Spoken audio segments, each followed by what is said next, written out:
किरीगी का कहर super commando ध्रुव। कथा और चित्र अनुपम सिन्हा। संपादन मनीष चंद्रगुप्त। राजनगर में जब भी रात जवान होती है, शहर के विभिन्न माफियाओं, गेमों के गुंडे शिकार की तलाश में अपने अपने अड्डों से बाहर निकल आते हैं और तभी वातावरण में गूंज उठती है एक गड़गड़ाहट, एक स्पेशल मोटरसाइकिल की गड़गड़ाहट, जिसे सुन हर अपराधी का खून सूख जाता है।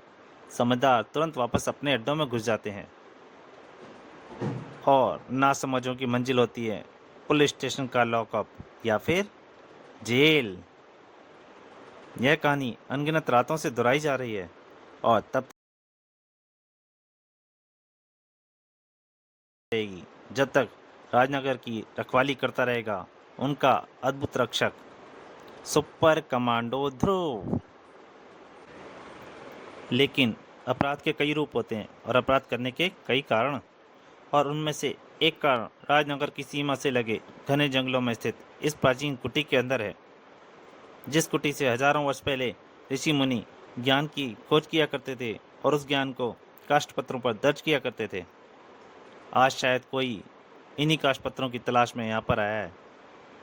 प्राचीन काष्ठ पत्र? कहीं ये काष्ठ पत्र पुराणों का वही खोया हिस्सा तो नहीं है जिसकी मुझे तलाश है? देखूं इस पर क्या लिखा है।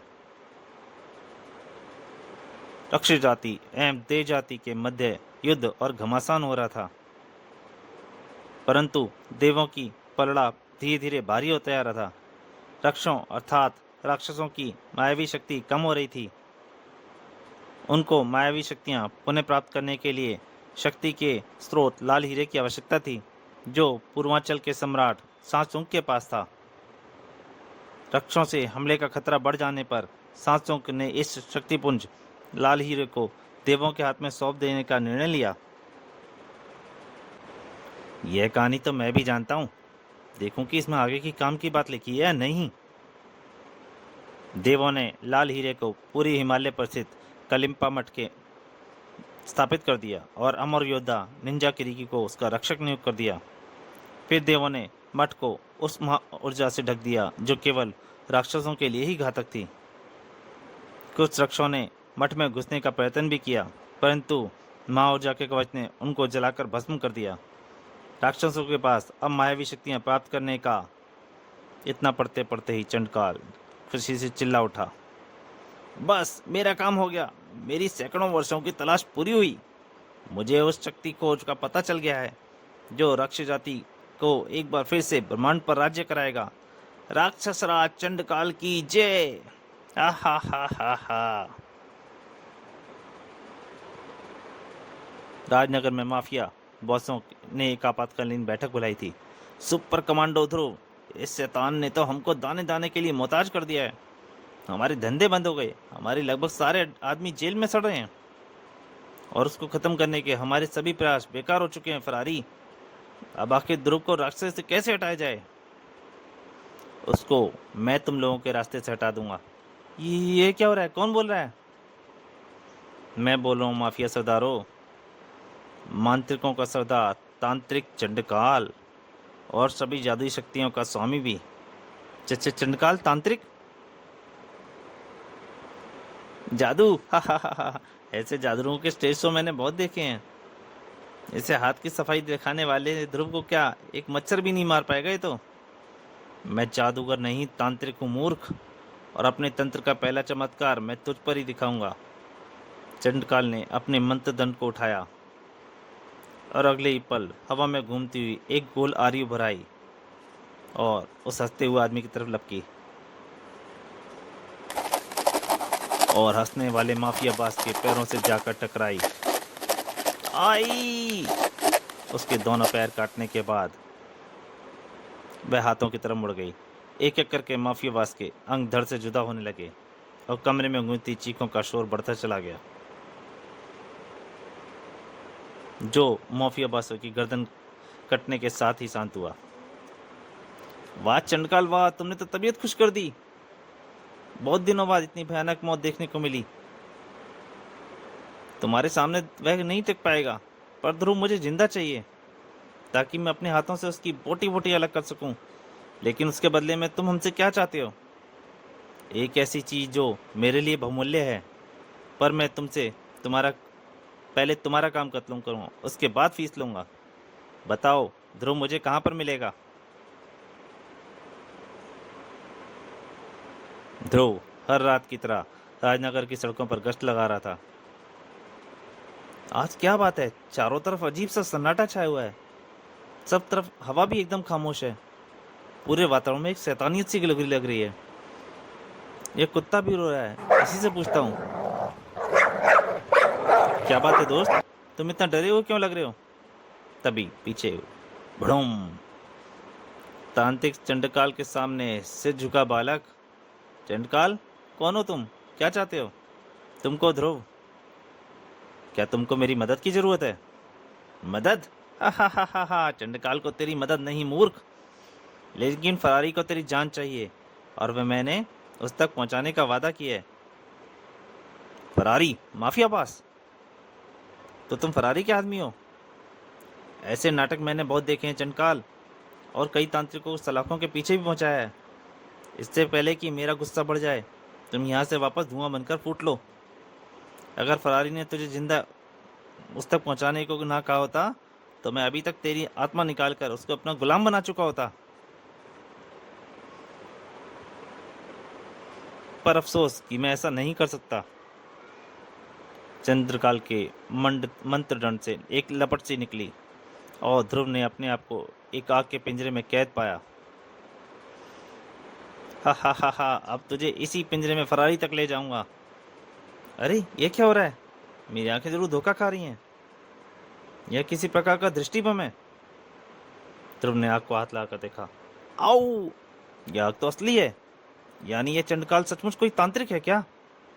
मैं गोली बारूद से तो निपट सकता हूँ, पर तंत्र मंत्र से टक्कर कैसे लूंगा? मिल गया जवाब। चंडकाल अपने तांत्रिक वार मंत्र दंड के जरिए कर रहा है। यानी अगर यह दंड नष्ट कर दिया जाए तो यह पिंजरा भी गायब हो जाएगा, और यह काम करने के लिए मेरा एक दोस्त यहाँ पर मौजूद है। अगले क्षण ध्रुव के गले से गुर्राहट उभरी, और भयभीत कुत्ता अपना सारा डर भूलकर चंडकाल के हाथ पर झपट पड़ा। इस अचानक हुई घटना से चकित होकर चंडकाल के हाथ से मंत्रदंड छूटकर नीचे जा गिरा, और मंत्रदंड से चंडकाल का संपर्क टूट गया। साथ ही साथ ध्रुव को कैद में रखने वाला आग का पिंजरा भी गायब हो गया। चंडकाल ने उस कुत्ते पर वार किया। मेरा ख्याल सही निकला। अब इससे पहले कि चंडकाल वापस अपने मंत्रदत्त तक पहुंच सके, मैं इस तक पहुंचकर इसको नष्ट कर दूंगा। ध्रुव ने उसके मंत्रदंड को उठा लिया। अच्छा, तो तुम समझते हो मेरा मंत्रदंड तुम अपने पास रख सकते हो? मेरे मंत्रदंड को दुनिया की कोई भी ताकत रोक नहीं सकती ध्रुव। ओह, यह मंत्रदंड तो सचमुच चंडकाल की तरफ खींच रहा है। अगर मंत्रदंड इसके वापस हाथ में पहुंच गया तो फिर मेरी हार निश्चित है। इसलिए चंडकाल का ध्यान एक बार फिर बटाना होगा। ध्रुव ने पैर से एक पत्थर चंडकाल के मस्तक पर दे मारा। निशाना ठीक था। पत्थर सिर से टकराते ही चंडकाल का दिमाग पल भर के लिए अंधकार में डूब गया। मंत्रदंड से उसका मानसिक संपर्क टूट गया, और उसी पल ध्रुव ने आश्चर्य शक्ति दिखाते हुए मंत्रदंड के 2 टुकड़े कर दिए। नहीं मूर्ख, ये तूने क्या किया? तूने मेरी वर्षों की तांत्रिक साधना के पाप तुए मंत्रदंड को नष्ट कर दिया। अब मैं तुझे जिंदा नहीं छोड़ूंगा। चंडकाल की देखती आंखें ध्रुव की आंखों से टकराईं, और ध्रुव का पूरा बदन जड़ हो गया। यह मुझे सम्मोहित कर रहा है। मुझे इसके सम्मोहन की पकड़ से बाहर निकलना ही होगा, वरना मेरी आंखें हमेशा के लिए बंद हो जाएंगी। इस वक्त मेरे दिमाग के पास एक ऐसा तेज झटका चाहिए जो मुझे चंडकाल के सम्मोहन से आजाद कर सके। ध्रुव चंडकाल के सम्मोहन में बनता आ रहा था। अब तू हिल नहीं सकता दुष्ट लड़के। मैं अपने मंत्रदंड के टूटने का बदला तेरे लहू की एक एक बूंद पी कर लूंगा। अब मुझे यह रोड क्रॉसिंग इंडिकेटर ही बचा सकता है। मेरा दिमाग धीरे धीरे शून्य हो रहा है। और ध्रुव का हाथ इंडिकेटर की तरफ बढ़ा। चंडकाल देखकर आश्चर्यचकित रह गया। आश्चर्य? तुम अब भी अपना हाथ जरा सा हिला सकते हो? कमाल की इच्छा शक्ति है तुम में। पर अब यह तुम्हारी कोई मदद नहीं। ध्रुव ने एक झटके से तारों को बाहर खींच लिया था।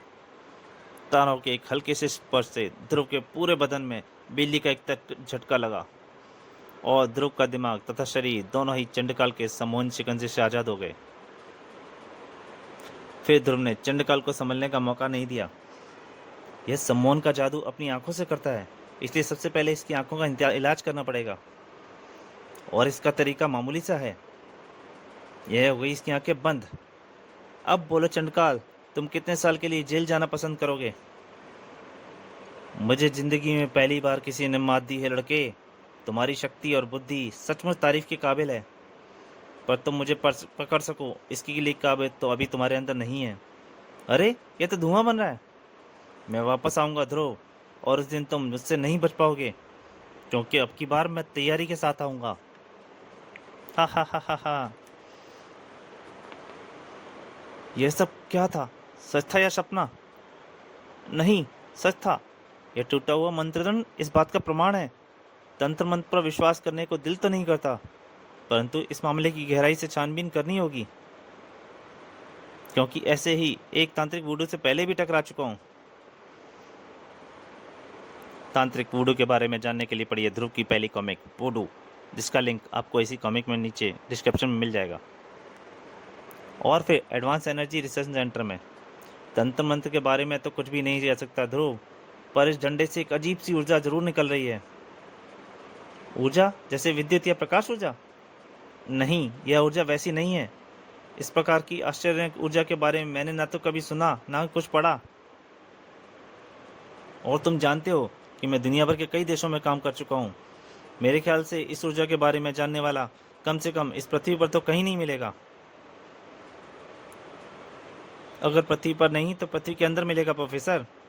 पृथ्वी के अंदर? लड़के का दिमाग सनक गया है। पर ध्रुव जो सोच रहा था वह जानकर प्रोफेसर का दिमाग सनक जाता। अगर हमारा विज्ञान मेरी मदद नहीं कर सकता तो मुझे स्वर्ण नगरी जाना होगा। समुद्र के तल में बसी स्वर्ण नगरी, जिसका विज्ञान हमारे विज्ञान से लाखों वर्ष आगे है। स्वर्ण नगरी के बारे में जानने के लिए पढ़िए ग्रैंड मास्टर रोबो। और फरारी के अड्डे पर तो तुम्हारा मंत्रदंड उसका कुछ नहीं बिगाड़ पाया? नहीं, उल्टे उसने मेरा दुर्लभ मंत्रदंड तोड़ दिया। और बगैर मंत्रदंड के मैं अपनी तांत्रिक शक्तियों का एक बार किसी पर वार नहीं कर सकता। वह कैसे चंडकाल? यूं समझ लो, तांत्रिक शक्तियाँ गोली हैं और मंत्रदंड बंदूक। बिना बंदूक के गोलियां नहीं चल सकती। वैसा मंत्रदंड तो तुम दोबारा बना सकते हो। बना सकता हूँ, पर उसके लिए मुझे वर्षों तक कठिन तांत्रिक साधना करनी पड़ेगी।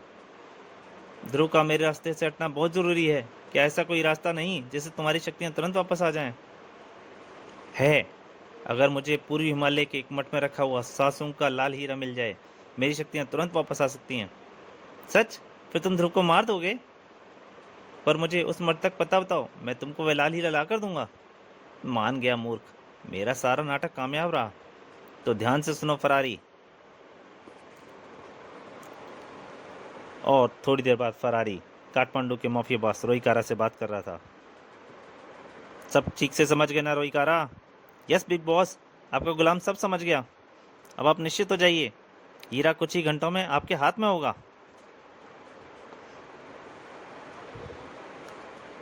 उधर चंडकाल ने यह तैयारी की थी, परंतु चंडकाल को यह नाटक काफ़ी महंगा पड़ने वाला था, क्योंकि ध्रुव ने अपनी छानबीन शुरू कर दी थी।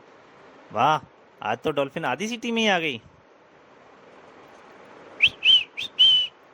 ध्रुव उससे बात कर रहा था। कैसे हो दोस्त? आज तुमको फिर मुझे स्वर्ण नगरी लेकर चलना है। उन लोगों ने शायद अपने रहने का स्थान बदल दिया हो, पर तुम जैसे घुमक्कड़ को वह स्थान जरूर मालूम होगा। डॉल्फिन को वह जगह शायद पता थी, क्योंकि कुछ ही क्षणों बाद डॉल्फिन ध्रुव को लेकर सागर के अथाह गहराइयों में उतर रही थी। और शीघ्र ही, तुम मुझे यहाँ पर क्यों ले आए दोस्त? इस जगह पर तो स्वर्ण मानव पहले रहा करते थे। इस वक्त तो यहाँ पर दूर दूर तक कुछ नहीं है। तुमको अवश्य कुछ भ्रम हुआ है डॉल्फिन। हमको किसी और स्थान पर जाकर स्वर्ण नगरी की तलाश करनी चाहिए। परंतु तभी डॉल्फिन को देखकर ध्रुव ने कुछ पूछा। क्या बात है डॉल्फिन, तुम इतना उत्तेजित क्यों हो रही हो? ध्रुव ने पीछे मुड़कर देखा और उसके मुंह से निकला, हे भगवान। ध्रुव का बदन कपकपाहट से भर गया था। दृश्य खून जमा देने वाला था। हत्यारी शार्कों का पूरा एक झुंड ये हमारी तरफ ही आ रहा है और मेरे पास मंत्रदंड के इस टुकड़े के अलावा और कोई भी हथियार नहीं है।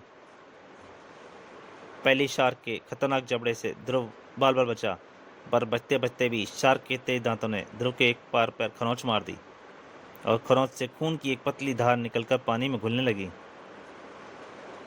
जो कि शार्कों को और खूंखार बना देने के लिए काफ़ी थी। इनको मेरे खून की गंध मिल चुकी है। अब ये जब तक मेरा लंच नहीं कर लेती तब तक ये मुझ पर हमला करती रहेंगी। किसी तरह से इनका ध्यान बटाना ही पड़ेगा। शार्कें ध्रुव की तरफ लपकीं, पर तभी आगे बढ़ती शार्कों को डॉल्फिन की एक जोरदार टक्कर लगी और हत्यारी शार्कें अपना संतुलन खो बैठीं। शार्कों के पेट का खून मुलायम होता है। डंडे का नुकीला सिरा इस खाल में कम से कम एक गहरी चोट तो मार ही सकता है और इस खरोंच से निकलता खून बाकी शार्कों को इस शार्क की तरफ आकर्षित कर लेगा और वे मुझे भूल जाएंगी। परंतु तभी ध्रुव आश्चर्यचकित रह गया। अरे, यह लकड़ी का डंडा तो शार्क के पेट में ऐसे घुस गया जैसे मक्खन में गर्म छुरी, और एक हल्के से झटके से इसका पेट कटता चला गया है। यह डंडा सचमुच मामूली लकड़ी का टुकड़ा नहीं है। खून और मांस की गंध मिलते ही हत्यारी शार्कें अपने ही साथी पर टूट पड़ी थीं। वाह भगवान, तेरी दुनिया में कमजोर पड़ने वाले को कोई नहीं छोड़ता। अब हमारे पास मौका है डॉल्फिन, चलो हमको स्वर्ण नगरी की तलाश करनी है। परंतु डॉल्फिन अपनी जगह से नहीं हिली थी। तुम चलती क्यों नहीं डॉल्फिन? यह तो यहाँ से हिल ही नहीं रही है और अब बाकी शार्कें अपने साथी को खाने के लिए बाद फिर से इधर आ रही हैं। मैं इसे एक डंडे से इन सबका मुकाबला नहीं कर सकता। कई भयावह जबड़े ध्रुव को चबा जाने के लिए एक साथ आगे लपके, पर उसी पल अरे, एकाएक सारा पानी बर्फ से बदल गया और सारी शार्कें इसमें कैसे कैद हो गईं? पर कैसे? हमारी शीत किरणों के लिए मामूली सा काम है ध्रुव। धनंजय, तुमने मुझे कैसे ढूंढ लिया? मैंने नहीं, बल्कि तुमने मुझे ढूंढ लिया। इस वक्त तुम स्वर्णनगरी के द्वार ही खड़े हो ध्रुव। पर स्वर्णनगरी मुझे कहीं नजर नहीं आ रही है। अभी दिखा देता हूँ, देखो। धनंजय के हाथ उठाते ही ध्रुव की आंखों के सामने सोने की एक विशाल नगरी प्रकट हो गई। स्वर्ण नगरी अपनी पुरानी जगह पर ही स्थित है ध्रुव, परंतु अब हम अपनी नगरी को अदृश्य किरणों से ढककर रखते हैं ताकि ग्रैंड मास्टर रोबो जैसे लोग दोबारा हम तक ना पहुंच पाएं। पर डॉल्फिन ने इस अदृश्य नगरी को कैसे देख लिया? हमारी अदृश्य किरणें सिर्फ मानवों की आंखों पर असर करती हैं, क्योंकि हमको खतरा सिर्फ मानवों से ही है, इन समुद्री जीवों से नहीं है। अच्छा, तो इसलिए डॉल्फिन मुझे यहाँ से आगे नहीं ले जा रही थी। अब बताओ ध्रुव, तुमको एकाएक हमारी याद कैसे आ गई? और समुद्र की अथाह गहराइयों से बहुत दूर हिमालय की गगनचुंबी ऊंचाइयों पर एक हेलीकॉप्टर मंडरा रहा था। यही वह घाटी लगती है शूला। यस सोडी, नक्शे में इसी जगह पर निशान लगा हुआ है। हेलीकॉप्टर घाटी के अंदर ले चलो राणा।